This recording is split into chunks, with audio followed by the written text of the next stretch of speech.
చదవండి అమ్మ.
ప్రార్థన.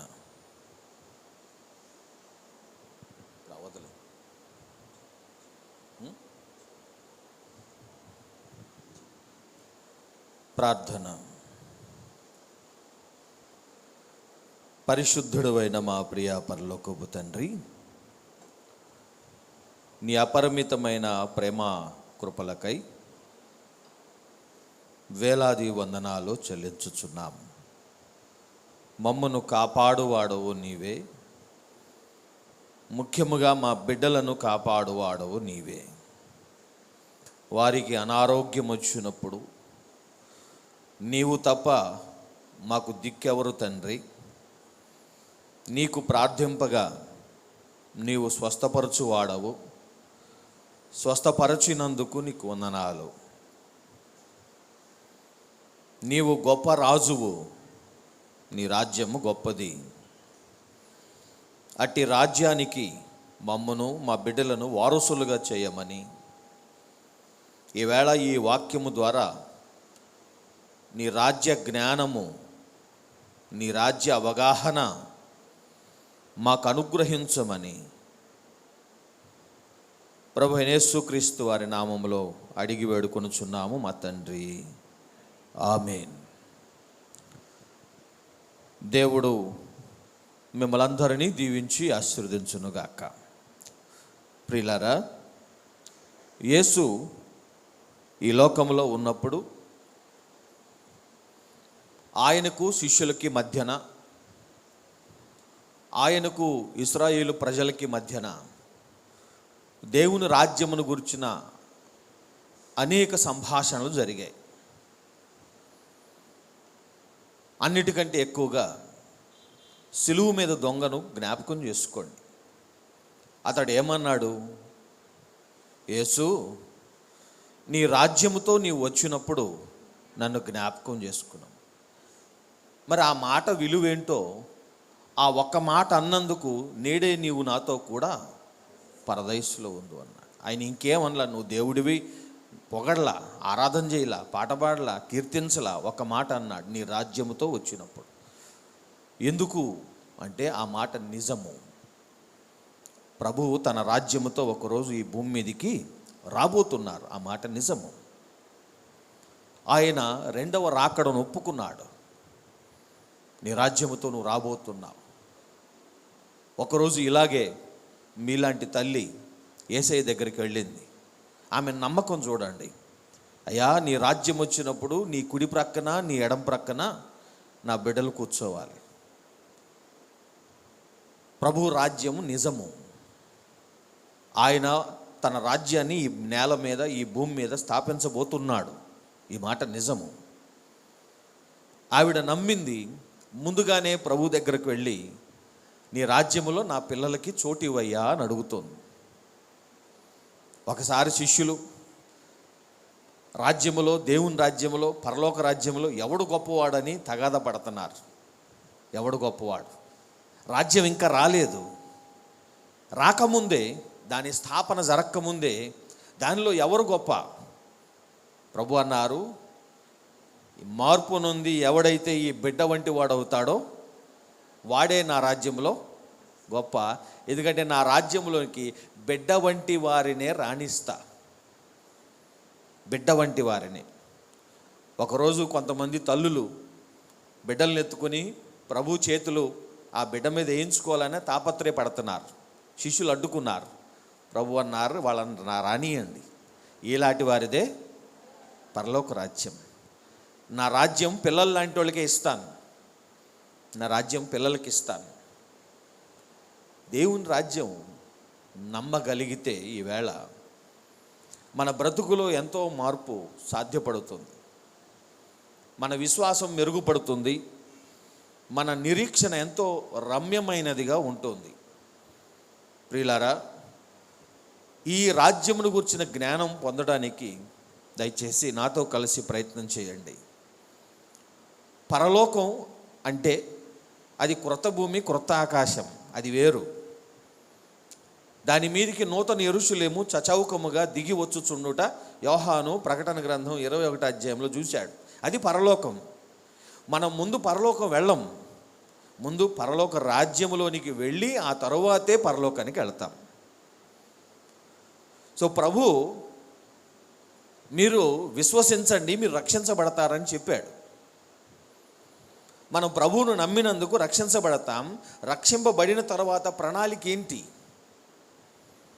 ఆయన ప్రణాళిక ఏంటి అంటే, ముందు ఇదే భూమి మీద తన రాజ్యాన్ని ఆయన స్థాపించాలన్నది ఆయన ప్రణాళిక. ఎవరూ కూడా ఈ రాజ్యం దాటి, ఈ రాజ్యం తప్పించుకుని పరలోకానికి తిన్నంగా వెళ్ళడు. ప్రభువును నమ్మినవాడు తప్పనిసరిగా రాజ్య ప్రవేశం చేయాలి. ఆయనతో పాటు ఆయన రాజ్యములో జీవించాలి. అది ఎన్నేళ్ళు ఉంటుందో తెలియదు, కానీ వాక్యములో మాత్రం దానికి 1000 ఏండ్లు అని వాక్యం చెబుతోంది. అందుకనే దాన్ని 1000 ఏండ్ల పాలన అని కూడా మనం అంటాం. నేను 9 సంవత్సరాల పాటు, అక్షరాల 9 సంవత్సరాల పాటు బెంగళూరు నగరంలో దాని శివారు ప్రాంతంలో, తూర్పు దిక్కున శివారు ప్రాంతంలో ఒక చిన్న పల్లెటూరు, ఆ పల్లెటూరులో పరిచయం చేసి కొంతమంది ఆత్మలను సంపాదించాను. 9 సంవత్సరాలు వాళ్ళ మధ్యన కష్టపడ్డాను. సుమారు 40 కిలోమీటర్ల ప్రయాణం మా ఇంటి దగ్గర నుండి ఆ ప్రాంతానికి, ఆ గ్రామానికి వెళ్ళాలంటే. అలా వారానికి 2 మార్లు ఆరాధన జరిపొచ్చుతూ ఉండేవాళ్ళని. ఉపవాస ప్రార్థన, స్తుతికూటం అని మధ్యలో ఆదివారం ఆరాధన కోసం వెళ్ళొచ్చేవాళ్ళం, నేను, పాస్టర్ గారు, పిల్లలం. ఈ జనం ఎవరు అని అంటే, ఒక్కరికి అక్షర జ్ఞానం లేదు, చదువు రాదు, భాష కూడా రాదు. మీరు నవ్వనంటే ఒక మాట చెప్తాను, ఎందుకంటే వాళ్ళు నా సభ్యులు, నా ఆత్మలు, ఎగతాళికి చెప్పను. మహిమ అంటే అనమంటే మసిమ అనేవాడు. చదువు రాదు వాళ్ళకి, అక్షరాలు పలకటం కూడా వచ్చేది కాదు వాళ్ళకి. నేను వాక్యం ఎలా చెప్పేవాడిని అంటే, యెహోవా అంటే వాళ్ళందరూ నాతో పాటు యెహోవా నా కాపరి, 3 మాటలే. ఎక్కువ చదివితే వాళ్ళకి అర్థం కాదు, గుర్తుండదు. 2 మాటలు 3 మాటలు ఉన్న వచనం చదివి దాని మీద కొంచెంసేపు వివరణ ఇచ్చి వచ్చేవాడిని. పాట కూడా ముందు మేము పాడం, చదువుతాం, వాళ్ళకి నేర్పాలి. ప్రతి పాట చదివి ఒక్కొక్క ముందు పల్లవి, ఆ వారం మొత్తం ఒట్టి పల్లవే పాడేవాళ్ళం. పల్లవి వస్తే ఇక ఆ రోజు గెలిపే. తర్వాత వచ్చే వారం ఒక చరణం నేర్పేవాడు. అట్లా 9 సంవత్సరాల పాటు. అయితే ఈ 9 సంవత్సరాల్లో వాళ్ళకి 2 పాటలు మాత్రమే నేను నేర్పగలిగాను.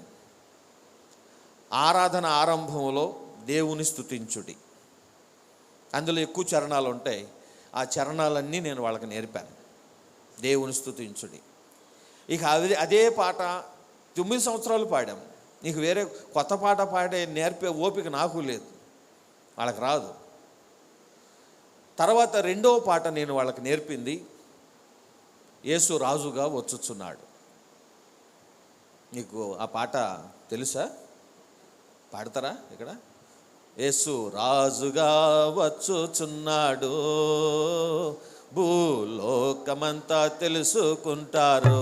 యేసు రాజుగా వచ్చుచున్నాడు, భూలోకమంతా తెలుసుకుంటారు. రవి కోటి తేజుడు రమ్యమైన దేవుడు, రవి కోటి తేజుడు రమ్యమైన దేవుడు, రారాజుగా వచ్చుచున్నాడు. యేసు రారాజుగా వచ్చుచున్నాడు, యేసు రాజుగా వచ్చుచున్నాడు. భూలోకమంతా తెలుసుకుంటారు, యేసు రాజుగా వచ్చుచున్నాడు. భూలోకమంతా తెలుసుకుంటారు. హల్లెలూయా, హల్లెలూయా. ఈ పాటలోని కనీసం 2 చరణాలు వాళ్ళకి నేర్పించాను. అయితే విషయం ఏమిటంటే ఈ రోజుకి ఈ పాట వాళ్ళకి ప్రధాన పాట. ఇదే పాట ఎక్కువగా పాడుకుంటారు. వాళ్ళ నోటికి వాళ్ళ భాషకి అది ఇమిడింది. ఈ పాట నేర్పడానికి గల కారణం ఏమిటంటే ఇది నిజము. యేసు రాజుగా వచ్చుచున్నాడు. సంఘం చేసే పెద్ద పొరపాటు ఏమై ఉంటుందంటే, వెనక్కి 2000 సంవత్సరాలు వెనక్కి చూసి సిలువను నమ్మింది. సిలువలో నా కొరకు మరణించాడని నమ్మింది, కానీ వస్తున్నాడని మరచింది. సిలువను నమ్మి సంఘం మళ్ళీ వస్తున్నాడని మరచిన సంఘం, దానంత పొరపాటు ఇంకొకటి లేదు. వచ్చాడని నమ్మిన మనము వస్తున్నాడని నిత్యము జ్ఞాపకం ఉంచుకోవాలి. వస్తున్నాడు, తనతో పాటు రాజ్యాన్ని తెస్తున్నాడు. ఆ రాజ్యం ఎవరికి ఇస్తాడు? ఆ రాజ్యంలోనికి ఎవరు వెళ్ళగలరు? ఎవరు వెళ్ళగలరు? మనము కూడా 5 ఏళ్లకు ఒకసారి రాజ్యం మారుతూ ఉంటుంది. 5 ఏళ్లకు ఒకసారి మనమే రాజ్యం మార్చుకుంటూ ఉంటాం.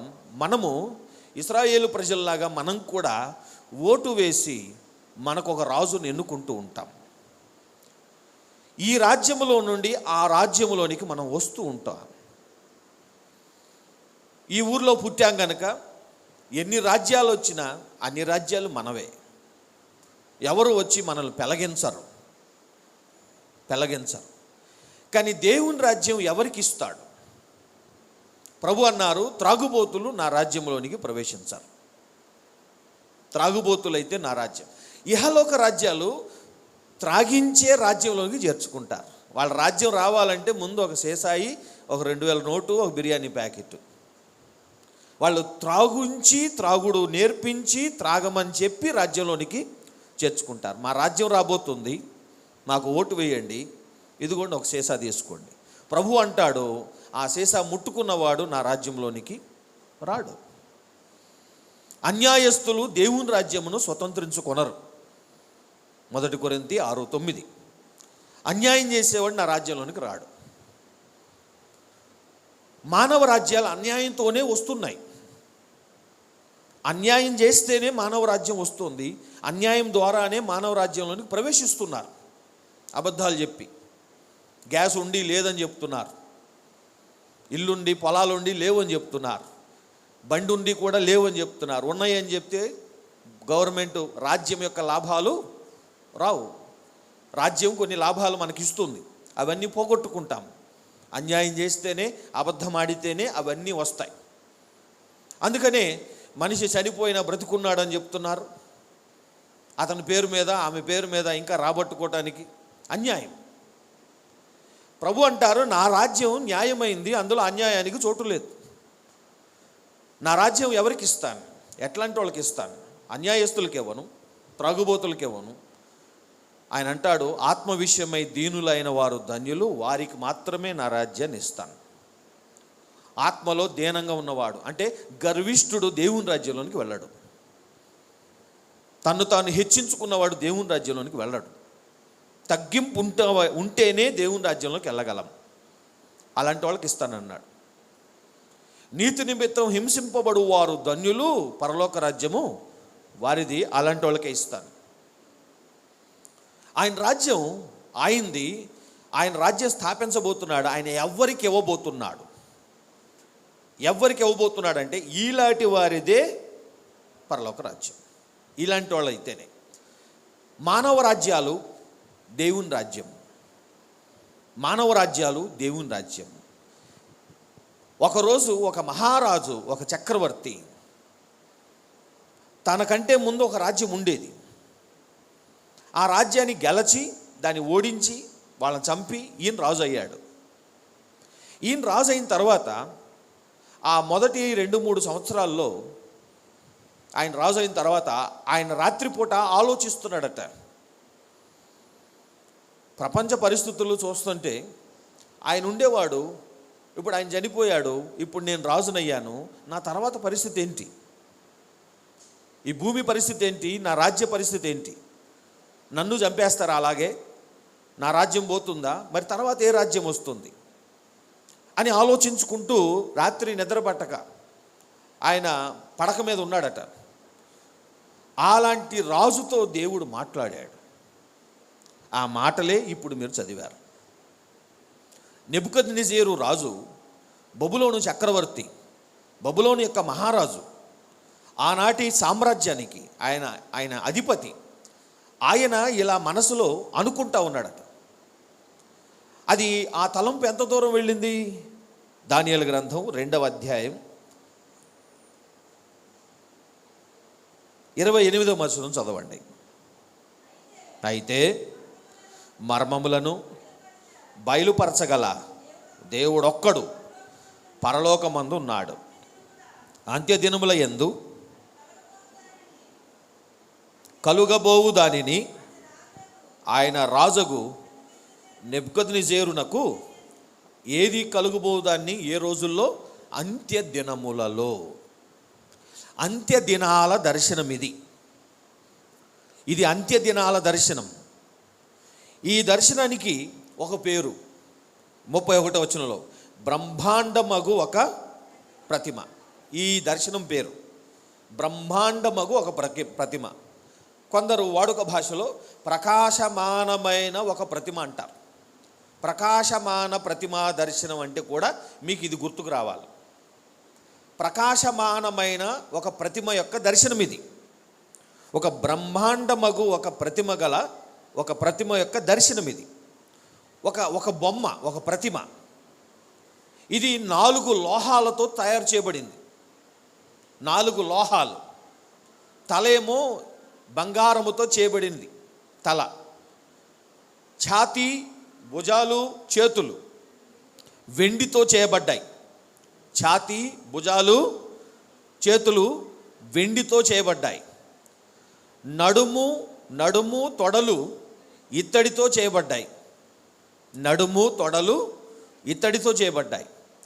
కాళ్ళు ఇనుముతో చేయబడ్డాయి. పాదాలు ఇనుము, మట్టి కలిసి తయారు చేయబడ్డాయి. బరువంతా పైనుంది, కింద పునాది సరిలేదు. బరువంతా పైనుంది. బంగారం మహాబరువు, అది తల. తర్వాత వెండి, తర్వాత ఇత్తడి, తర్వాత ఇనుము. పాదాలు మట్టుకు ఆయన దర్శనంలో అది ఇనుము, మట్టి బాగా మెత్తగా పొడి చేసి దాంతో తయారు చేయబడ్డం. ఇలాంటి ప్రతిమ ఎక్కువసేపు నిలబడదు. అది ఈ ప్రతిమ యొక్క ముఖ్యాంశం. బరువంతా పైనుంది, కింద ఆ బరువు కాయడానికి పాదాలు సరిలేవు, అది అంత బరువును కాయలేవు. మట్టి, ఇనుము, వెండి, బంగారాన్ని మొయ్యలేదు. అలాంటి మట్టి పాదాలతో ఉన్న ఒక ప్రతిమ కనపడింది. ఇది ఎక్కువసేపు నిలబడదు. ఇలా చూస్తూ ఉన్నాడు. రాజుగారికి దర్శనం కలిగింది.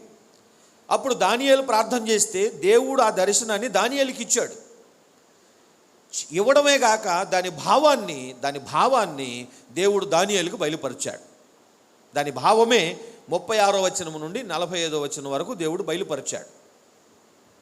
36 నుండి 45 వరకు ఆ దర్శన భావం, 30 నుండి 31 నుండి 35 వరకు దర్శనం. ఈ దర్శనంలో ఇంతటితో పూర్తయిందా? కాలేదు. ఇది అర్ధభాగమే. రెండవ అర్థం ఉంది. ఒక అర్ధభాగం ఈయన పైనుండి క్రిందికి చూశాడు. తల బంగారం, ఛాతీ వెండి, నడుము, తొడలు ఇత్తడి, కాళ్ళు మోకాళ్ళ నుండి కింది వరకు ఇనుము. పాదాలు మట్టుకు ఇనుము మట్టి కలిసినాయి. ఈ దర్శనం ఇలా చూస్తూ ఉండంగా ఆయన ఇటువైపు చూస్తే ఒక రాయి అట, ఒక రాయి, చేతి సహాయము లేకుండా తీయబడిన ఒక రాయి. 34వ వచనం, చేతి సహాయము లేకుండా తీయబడిన ఒక రాయి. ఆ రాయి ఎక్కడి నుండి? ఆకాశము నుండి, పరలోకము నుండి రాయి వస్తుంది. ఎవరో విసిరారు దాన్ని. ఆ రాయి దేనికి గురిపెట్టి ఇసిరారు? ఈ ప్రతిమకు గురిపెట్టి ఇసిరారు. ఈ ప్రతిమకు ఎక్కడ గురిపెట్టారు? తలకి కాదు, ఛాతికి కాదు, నడుముకి కాదు, కాళ్ళకు కాదు. ఈ రాయి వచ్చి దేన్ని కొట్టింది? పాదాలను కొట్టింది. పాదాలను కొట్టి ఆ రాయి వచ్చి ఆ ప్రతిమ మొత్తాన్ని తుత్తునీలుగా, అంటే పొడి పొడిగా చేసేసింది. దాన్ని ఏదో రోట్లో వేసి దంచినట్టుగా పొడైపోయింది. ఆ వెండి, ఆ ఇత్తడి, ఆ బంగారం, ఇనుమంతా ఒకటైపోయింది.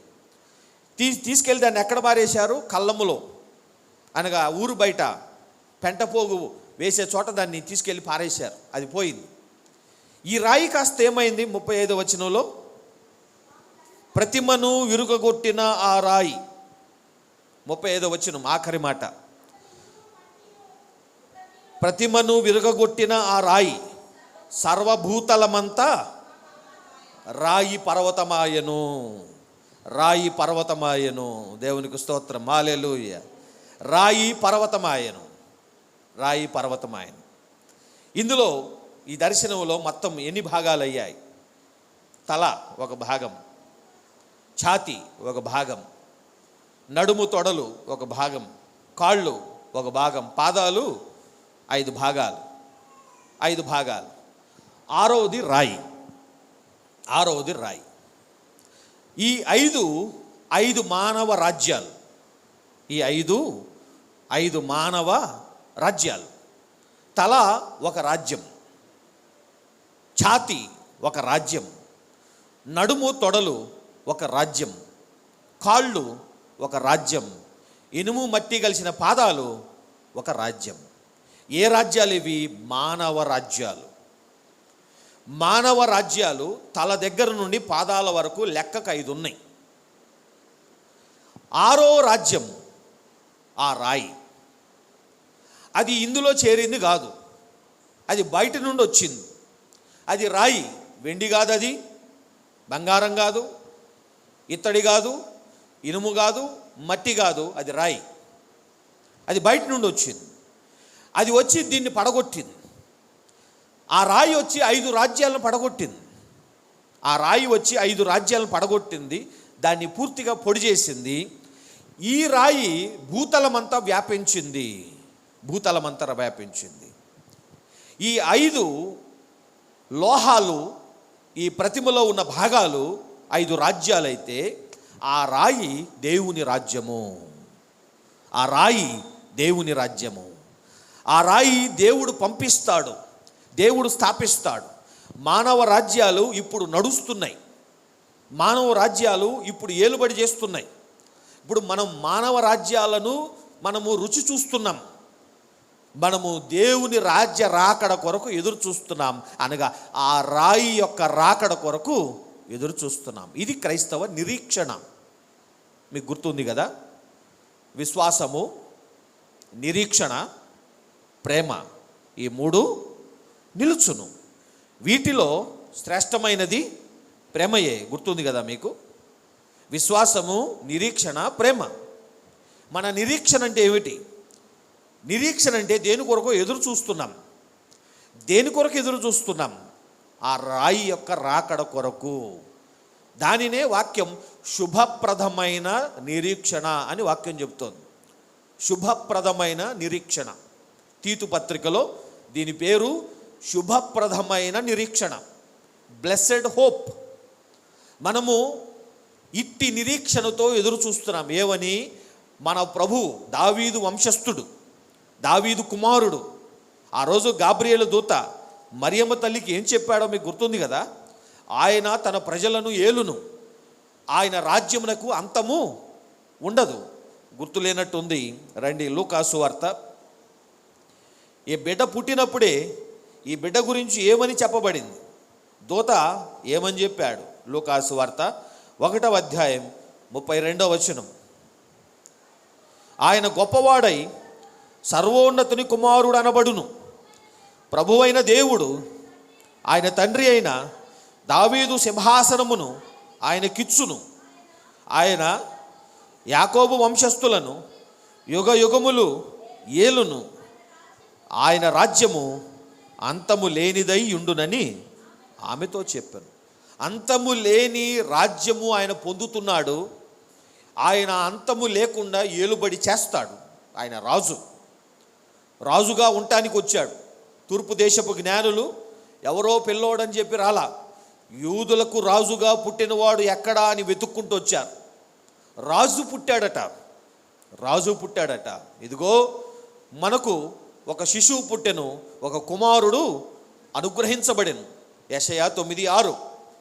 ఆయన భుజముల మీద రాజ్యభారముండును. ఈ పుట్టిన బిడ్డ రాజు, రాజ్యభారం ఈయన మీద ఉంటుంది. ఈయన ఏలుబడి చేస్తాడు. ఈయనకి అంతము లేని రాజ్యం ఉంటుంది. అట్లాంటి రాజు మనకు రాబోతున్నాడు. అందుకని దేవుని రాజ్యము వేరు, మానవ రాజ్యాలు వేరు. ప్రస్తుతమున మానవ రాజ్య కాలములలో మనం ఉంటున్నాం. దేవుని రాజ్యము రేపు రానుంది. అది ఈ భూమి మీదకి వస్తుంది. పరలోకము నుండి భూమి మీదకి వస్తుంది కనుక దాన్ని పరలోక రాజ్యం అన్నారు.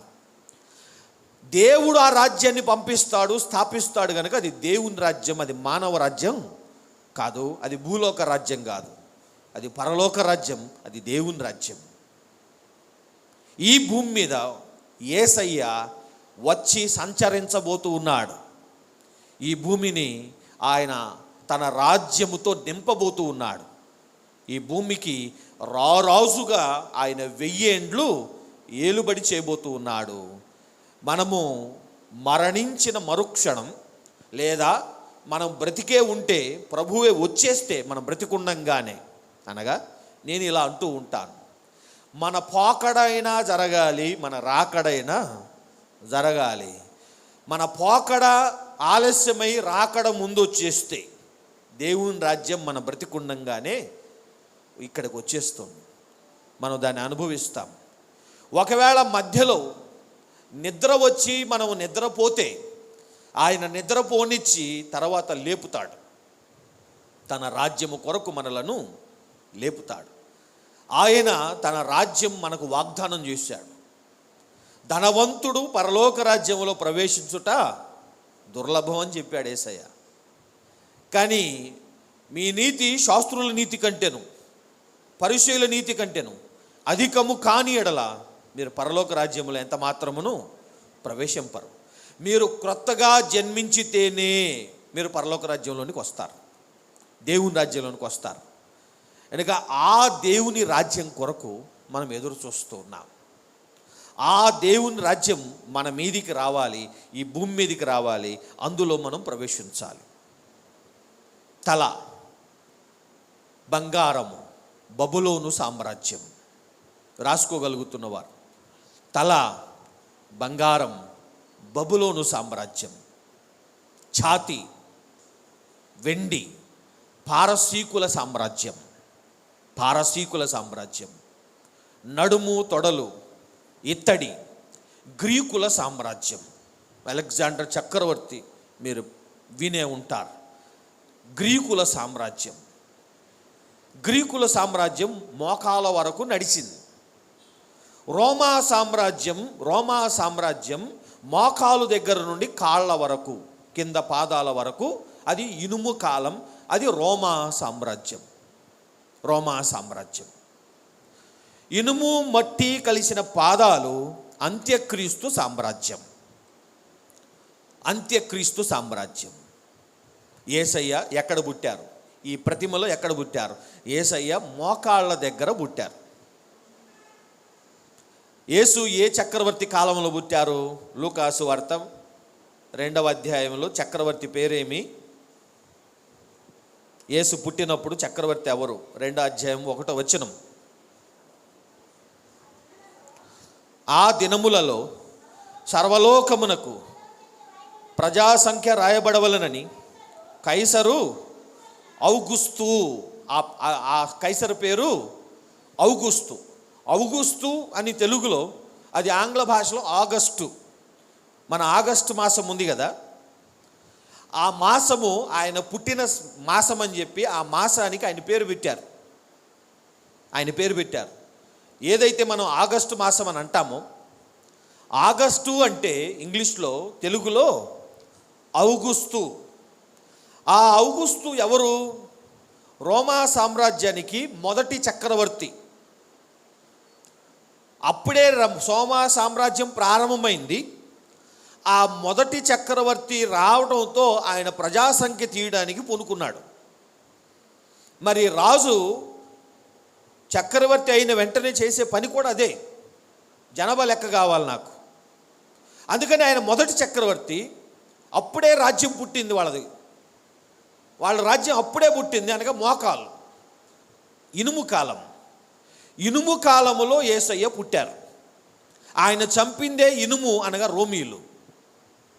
ఆయన రోమా సామ్రాజ్య కాలంలో పుట్టాడు, ఇనుము కాలంలో పుట్టాడు, మోకాలు దగ్గర పుట్టాడు. మోకాలు దగ్గర పుట్టాడు. ఎప్పుడు వస్తాడు? పాదాలు ఏర్పడ్డప్పుడు పాదాలను కొట్టడానికి వస్తాడు. పాదాలను కొట్టడానికి రాయిలా వస్తాడు. ఆయన రాయిలా రావాలి, ఆయన రాయిలా వస్తాడు. ఆ రాయి గురించి మత్తయి సువార్త ఇలా అంటూ ఉంది. మత్తయి సువార్త 21వ అధ్యాయం 44వ వచనం.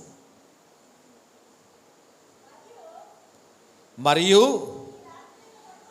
ఈ రాతి మీద పడువాడు తొనకలైపోవును గాని అది ఎవని మీద పడునో వానిని నలిచేను. యేసయ్య ఒక రాయి. ఇదిగో ఇల్లు కట్టువారు, 42వ వచనంలో, ఇల్లు కట్టువారు నిషేధించిన రాయి మూలకు తలరాయి ఆయను.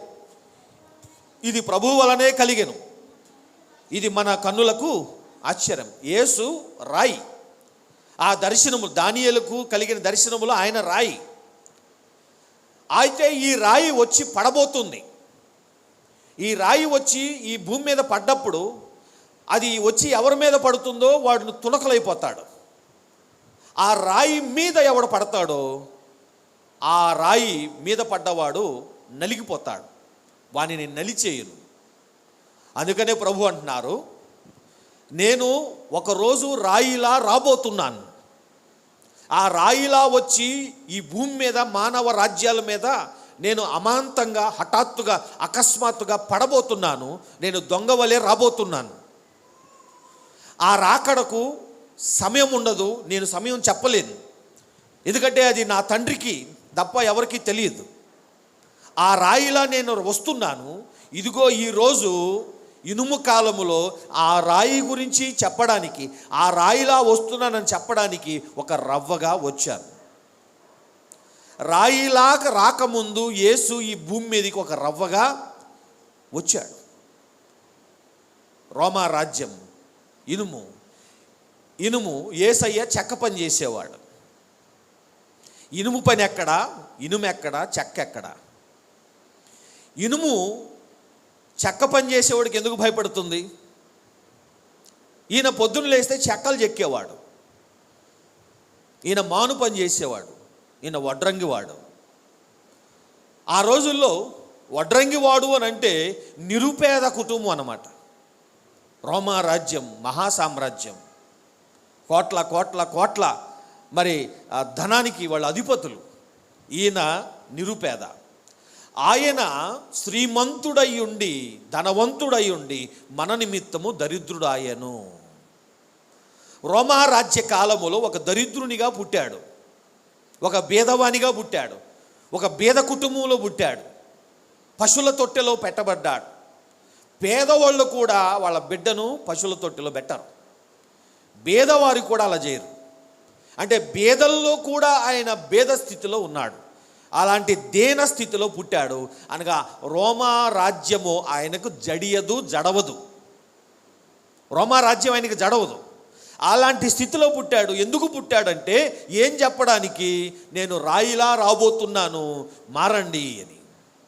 మారండి. ఎందుకంటే నా రాజ్యం వేరు, బబులోను రాజ్యం వేరు. నా రాజ్యం వేరు, పారసీకుల రాజ్యం వేరు, పారసీక సామ్రాజ్యం. ఆయన ఒకరోజు ఎంతమందికి విందు చేశాడు గుర్తుంది కదా? ఎన్ని సంస్థానాలు ఆయనకు ఉన్నాయి? 127 సంస్థానాలు. 127 సామంత రాజులు వచ్చున్నారు. వాళ్ళందరికీ ఏం చేయించాడు? విందు చేయించాడు. వీళ్ళు పూర్తిగా తిని త్రాగున్నారు. అమ్మగారిని రమ్మంటే నేను తాగిన వాళ్ళ మధ్యకి నేను రానంది. నేనెందుకు వస్తానంది. తాగిన వాళ్ళ మధ్యకి రానంటే ఆమెను తీసేశారు. ఈ రాజు త్రాగుతాడు, త్రాగిస్తాడు, భార్యను త్రాగిన వాళ్ళ మధ్యకి రమ్మన్నాడు.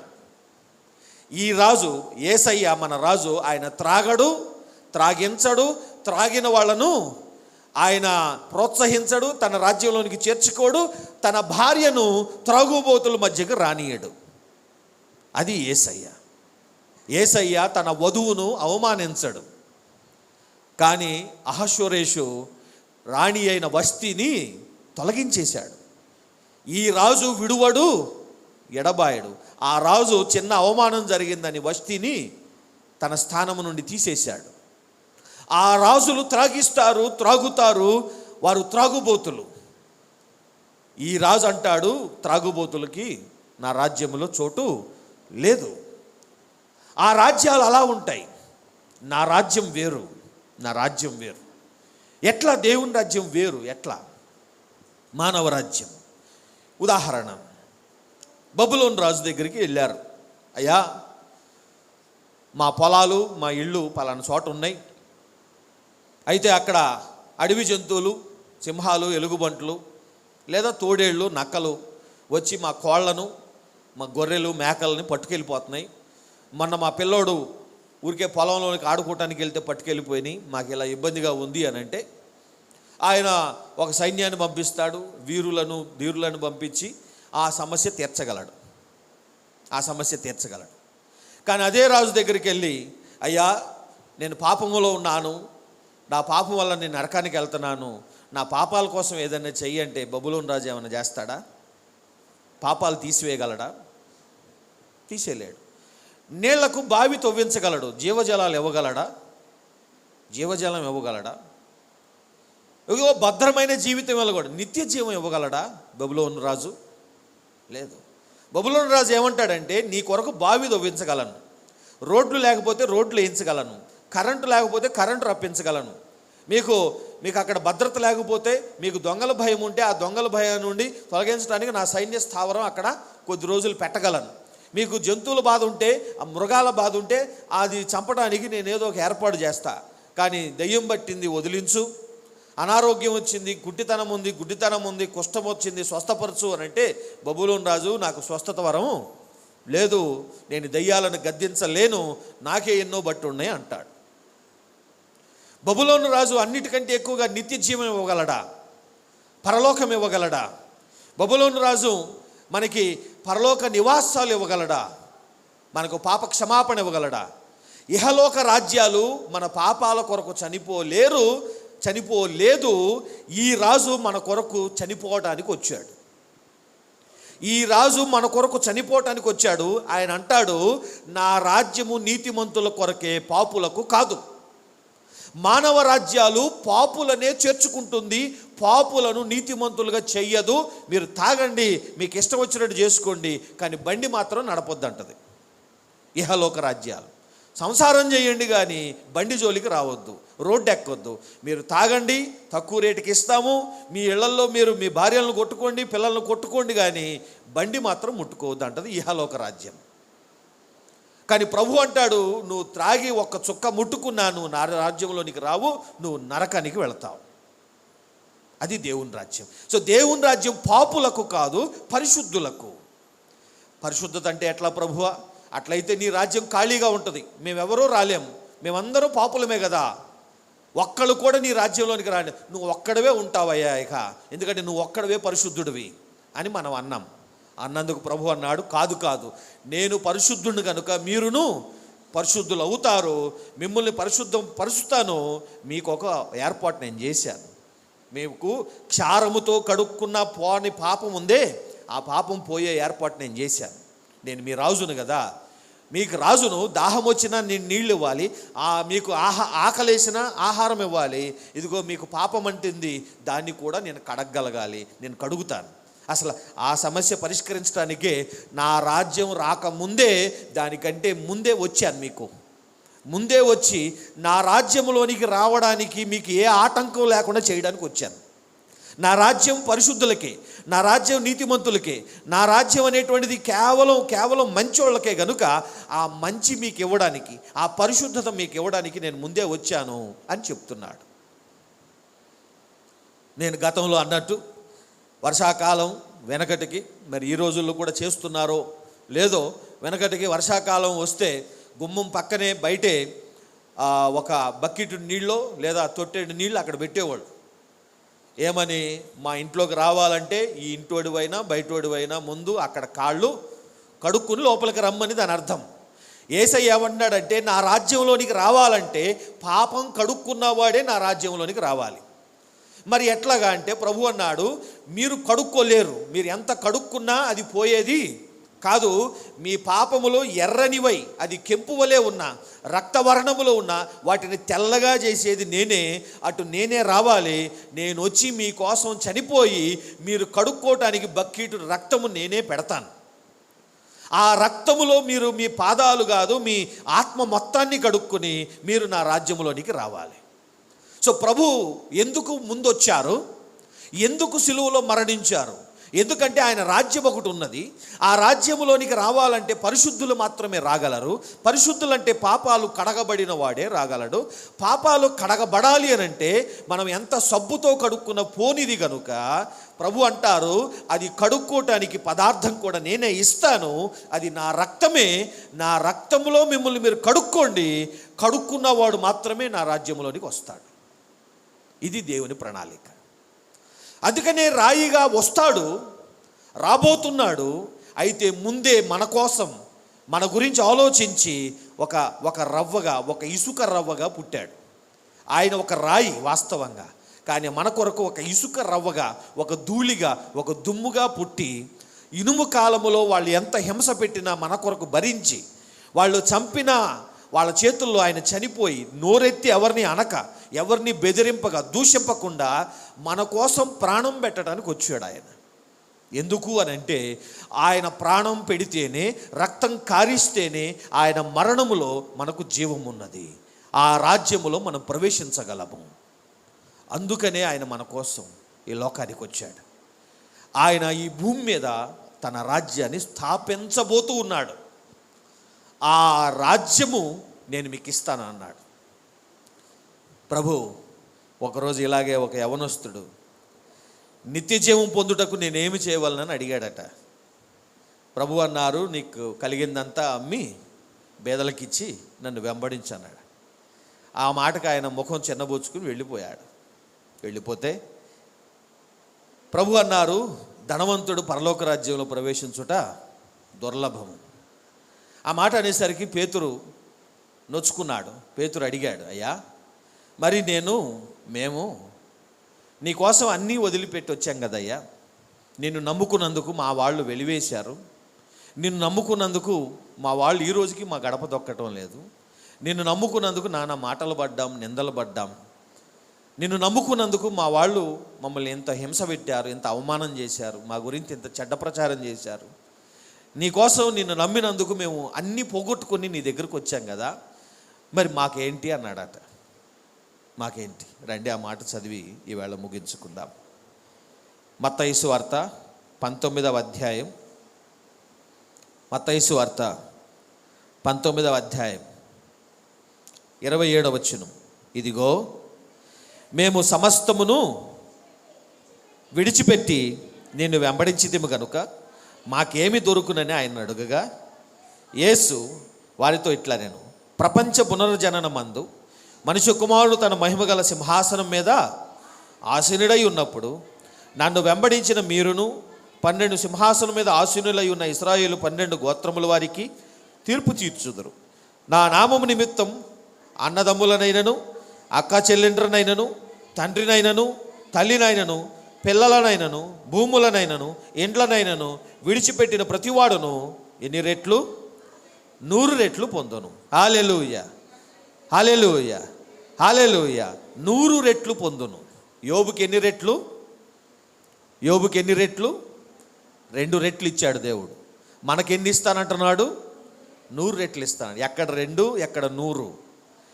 ప్రభువు కొరకు మీరు ఏమేం వదిలారో అదే మనది. ప్రభువు కొరకు ఏమేం పోగొట్టుకున్నారో అది ఇంటూ 100 రెట్లు మనకు ఇవ్వబోతున్నాడు. ఎక్కడ? ఎప్పుడు? ఆయన రాజ్యములో. ఈరోజు మీకు ఇల్లు లేదా? దేవుని రాజ్యములో దానిని తలదన్నిన ఇండ్లు దేవుడు మీకు ఇవ్వబోతున్నాడు. ఈరోజు మీకు ఏది లేదో, ఈరోజు మీరు ఏది పోగొట్టుకున్నారో, ఈరోజు మీరు ఏది వదులుకున్నారో, మీకు రావాల్సింది ఏది మీకు రానీయకుండా చేశారో, ఏది రాలేదో దానికి ప్రభు 100 రెట్లు రేపు మనకు ఇవ్వబోతున్నాడు. దేవుని రాజ్యం, దేవుని రాజ్యం ఉన్నది, ఇది నిజము. మీ విశ్వాసాన్ని కొంచెం పెంచుకుని ప్రభు యొక్క రాకడను దానిలో చేర్చుకుని ఆయన ఈ భూమి మీదకి రాబోతున్నాడు. మనము మన కన్నులతో ఆయన చూడబోతున్నాం. మన కన్నులతో ఆయన చూడబోతున్నాం. ముట్టనిస్తే మనం ఆయన ముట్టబోతూ ఉన్నాం. ఆయన ఈ భూమి మీదకి రాబోతున్నాడు. ఈ భూమి మీదకి రాబోతున్నాడు. ఈ భూమి మీద సంచరించబోతూ ఉన్నాడు. ఆ రోజు కూడా ఈ ఊరి పేరు అదే ఉంటే ఈ ఊరికి కూడా, ఈ వీధికి కూడా ఆయన రాబోతున్నాడు. నమ్మగలిగితే నమ్మండి. ఆయన ఈ భూమి మీదకి రాబోతున్నాడు. ఆయనతో పాటు మనము ఆయన రాజ్యములో పాలిభాగస్తులమై ఉండబోతూ ఉన్నాం. అది దేవుని రాజ్యం. ఆ రాజ్యము కొరకు మనం వేగిరముగా ఎదురు చూస్తున్నాం, ఆశతో ఎదురు చూస్తున్నాం. అయ్యా నువ్వు రాజు అయితే, మన ప్రధానమంత్రి గారు ఎప్పుడైతే ఆయన ఎన్నికలు గెలిచారో ఆయన గ్రామస్తులందరూ చాలా సంతోషమయ్యారట. ఆయన గ్రామస్తులు, ఆయన బంధుమిత్రులు, వాళ్ళ వర్గమంతా కూడా మరి మిఠాయిలు పంచారు, పటాసులు కాల్చారు. మనవాడు ఢిల్లీలో కూర్చున్నాడు, మనవాడు రాజయ్యాడు, మనవాడు. అలాగే రేపు మనవాడు ఈ భూమికి రారాజు కాబోతున్నాడు. మనవాడు, మావాడు, మన జ్యేష్ఠుడు మనకు ఈ భూమి మీద ఆయన ఏలుబడి చేయబోతున్నాడు. ఆయన రాజ్యము వచ్చినప్పుడు మనమే మంత్రులము, మనమే నాయకులము, మనమే అధికారులము. ఎందుకంటే ఆయన నమ్మి ఆయన కొరకు జీవించి ఆయనకు నమ్మకంగా ఎవరెవరైతే విసర్జించి లోకాన్ని ఏవేవి పోగొట్టుకున్నారో వాటన్నిటికీ లెక్కగట్టి 100 రెట్లు ఆయన ఈ భూమి మీద మన కొరకు ఇవ్వబోతున్నాడు.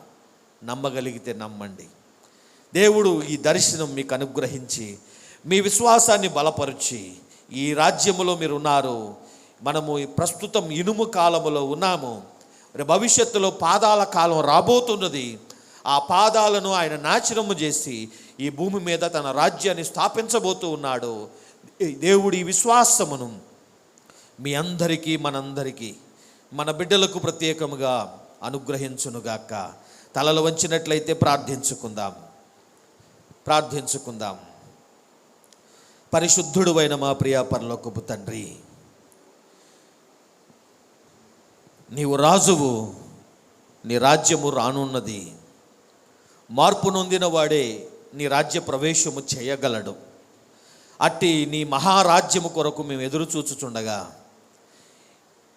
ఇహలోకములో మా మనుగడ ఎలా సాగించాలో, ఒకరోజు వెంబడి ఒకరోజు ఎలా బ్రతకాలో మాకు నేర్పమని కొండ మీద ప్రసంగములో ఈ భూమి మీద ఎలా బ్రతకాలో మాకు చెప్పావు.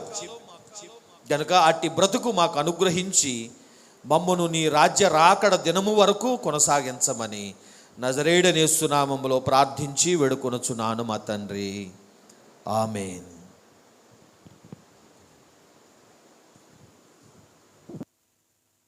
దేవునికి స్తోత్రం.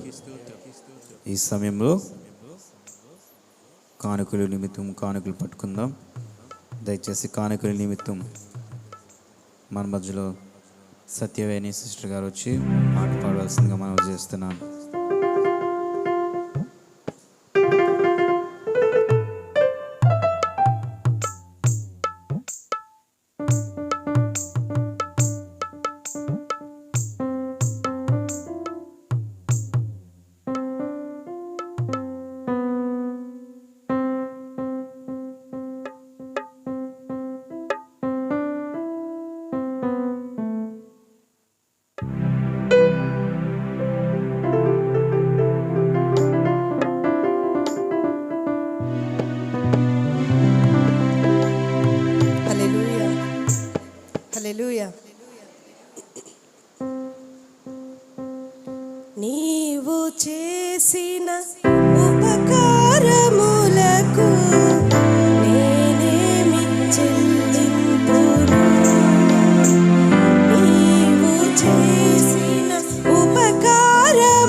దేవునికి స్తోత్రం.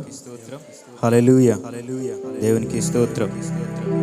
ఈ సమయంలో చివరగా ప్రార్థన చేసుకుందాం. ఈ వారం అంతా కూడా మేము విజయవాడ పరిసర ప్రాంతాల్లోనే మేము వెళ్తున్నాము కనుక ఈ రకం మ్యారేజ్ కూడా ఉంది కాబట్టి కొంచెం వాల్యూమ్ తగ్గించండి. సిస్టర్ మ్యారేజ్ కూడా ఉంది కాబట్టి మేము ఆ వివాహ విషయమై మేము వెళ్తడం జరుగుతుంది కనుక ఈ వారం అంతా కూడా విజయవాడ, ఒంగోలు తిరగడం అవన్నీ పనుల మీద వెళ్తున్నాం కాబట్టి మీ వ్యక్తిగత ప్రార్థనలో మా అందరం జ్ఞాపకం చేసుకోండి. ఎందుకంటే కుటుంబం అంతా కూడా వెళ్తున్నాం కారుల్లోని. మా ప్రయాణాల్లోని ఎటువంటి ఇబ్బందులు లేకుండా, ఎటువంటి కష్టాలు లేకుండా అన్నీ కూడా దేవుని పట్ల దేవుని చిత్తంగా జరిగినట్లుగా ప్రార్థన చేయండి. ఏ కొదువు లేకుండా, ఏది కూడా ఎటువంటి బండి కార్లు వెళ్తుండగా ఎటువంటి కూడా ఇబ్బందులు లేకుండా ప్రార్థన చేయండి. మీరు శుక్రవారం కూడా మీరు తొందరగా వచ్చి జరిపించుకోండి. ఎందుకంటే మళ్ళీ ఈరోజు రాత్రి వెళ్తే మళ్ళీ శనివారం రాత్రికి రావడం జరుగుతుంది కనుక మీరు వ్యక్తిగత ప్రార్థనలో మా కుటుంబం అందరి కోసం ప్రార్థన చేయండి. వివాహం నిమిత్తం కూడా ప్రార్థన చేయండి. ప్రయాణాల నిమిత్తం, మా ఆరోగ్యాల నిమిత్తం కూడా ప్రార్థన చేయండి. చివరగా మనం పాస్టర్ గారు, విజయ్ కుమార్ పాస్టర్ గారు ప్రార్థన చేసి దీవెనిస్తారు.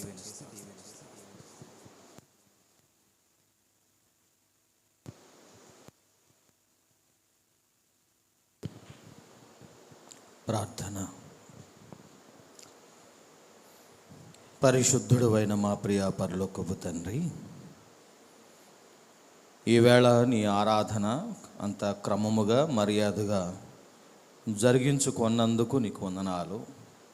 ఇలా సర్వ భూలోకములు నీ పేరట నిన్ను ఆరాధించిన ప్రతి ఒక్క సంఘ ఆరాధనను అంగీకరించి మానవ జాతిని ఆశీర్వదించి మాకు సంభవించుతున్న తెగుళ్ల నుండి మాకు విడుదల కలిగించమని, మానవ జాతిని కరుణించమని ప్రార్థిస్తూ ఉన్నాను.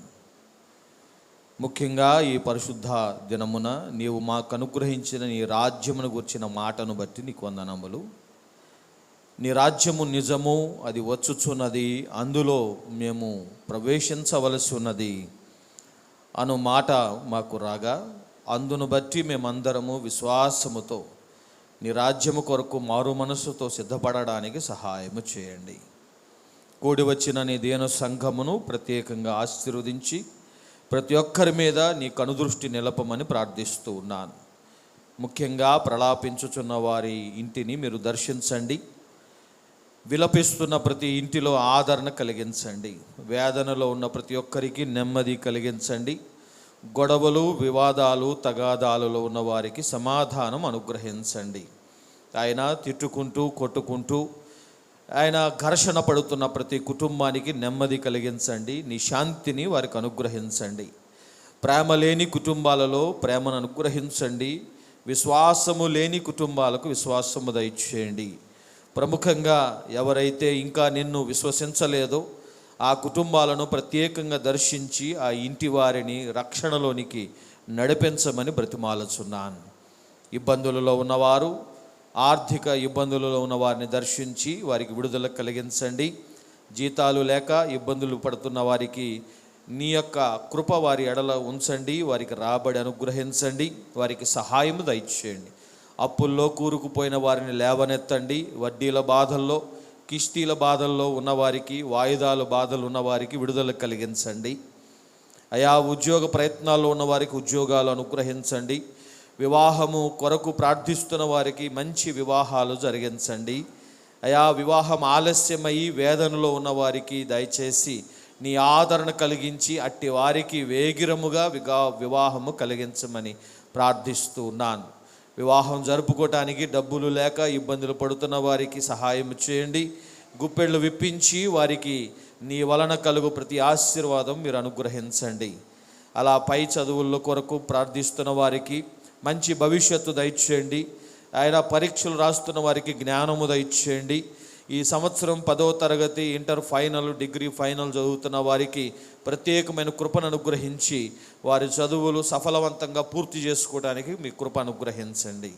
ప్రత్యేకంగా ఉద్యోగాలు ఉండి వెళ్ళి వచ్చుచున్న వారికి భద్రత కలిగించండి. అద్దె ఇంటి బాధలు తప్పించి మా బిడ్డలకు సొంత ఇల్లు సుఖము అనుగ్రహించమని ప్రార్థిస్తూ ఉన్నాను. అయా, ఇరుగు పొరుగు వారి వలన బాధలు పడుతున్న వారికి నెమ్మది కలిగించండి. బంధుమిత్రుల వల్ల కలిగిన ఇబ్బందుల నుండి విడుదల కలిగించండి. ప్రతి ఒక్కరికి సమాధానం అనుగ్రహించండి. వాహనాలు లేని వారి కొరకు వాహనం అనుగ్రహించండి. వాహనం లేక ఇబ్బందులు పడుతున్న కుటుంబాలకు నీ దయ ఉంచి వారికి ప్రభువా ఎన్ని చక్రాలైతే అన్ని చక్రాల వాహనం వారు అడిగిన దాన్ని బట్టి ఎక్కువగానే అనుగ్రహించమని ప్రార్థిస్తూ ఉన్నాను. ఇది మొదలుకొని రాకడ వరకు నీ దీన సంఘాన్ని ఆశీర్వదించి దీవించమని ప్రార్థిస్తూ ఉన్నాను. అయా ప్రభువా, మా బిడ్డకు నీవు వివాహం జరిపించబోతున్నందుకు నీకు వందనాలు. 29వ తారీఖును నీ పేరట ప్రతిష్ఠిస్తూ ఉన్నాను. ఆ దినము కొరకు ఈ దినము నుండి జరగబోయే ప్రతి పని నీ పేరట జరగబోతూ ఉండగా నీవు సకలము నీ మహిమ కొరకు జరిగించుకోండి. ప్రతి ఇబ్బందిని ప్రతి ఇక్కట్టును యేసు నామములో బంధిస్తున్నాను. కావలసిన ధనము, వస్తువులు, వస్త్రాలు, మనుషులు సమస్తము సమకూడి నీవు జరిగించమని ప్రార్థిస్తూ ఉన్నాను.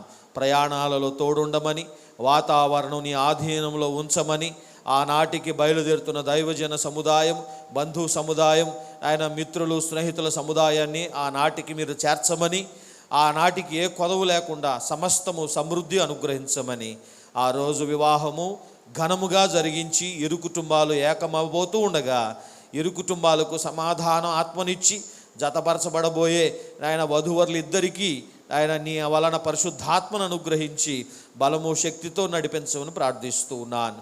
ఆ విధంగా సమస్తము నీ మహిమ కొరకు జరిగించుకోమని నజరేయుడైన యేసు నామములో ప్రార్థించి వేడుకొనుచున్నాను మా తండ్రి, ఆమేన్. పరలోకమందున్న మా తండ్రి, నీ నామం పరిశుద్ధపరచబడునుగాక, నీ రాజ్యము వచ్చునుగాక, నీ చిత్తము పరలోకమందు ఎలాగో భూమి అందును అలాగే నెరవేరునుగాక. మనదిన ఆహారము నేడు మాకు దయచేయండి. మా రుణస్తులను మీకు క్షమించిన ప్రకారము మా రుణము మీకు క్షమించండి. మమ్మలను శోధనలోనికి తేక దుష్టు నుంచి తప్పించండి. ఎందుకంటే రాజ్యము, బలము, మహిమ నిరంతరము మీవై ఉన్నాయి తండ్రి, ఆమేన్. మన పరమ తండ్రి అయిన దేవుని ప్రేమ, కుమారుని కృప, పరిశుద్ధాత్మ అన్యోన్య సహవాసము ఇది మొదలు ప్రభు వచ్చు వరకు మనందరికీ, మన బిడ్డలకును, మన బంధుమిత్రులు స్నేహితులకును, మరి ముఖ్యంగా మన విరోధులకు, మన శత్రువులకును సదా తోడయుండునుగాక, ఆమేన్. అందరికీ వందనాలండి. ఈ సమయంలో ఒక 2 మాటలు పద్మమ్మ గారు వచ్చి చెప్తారు.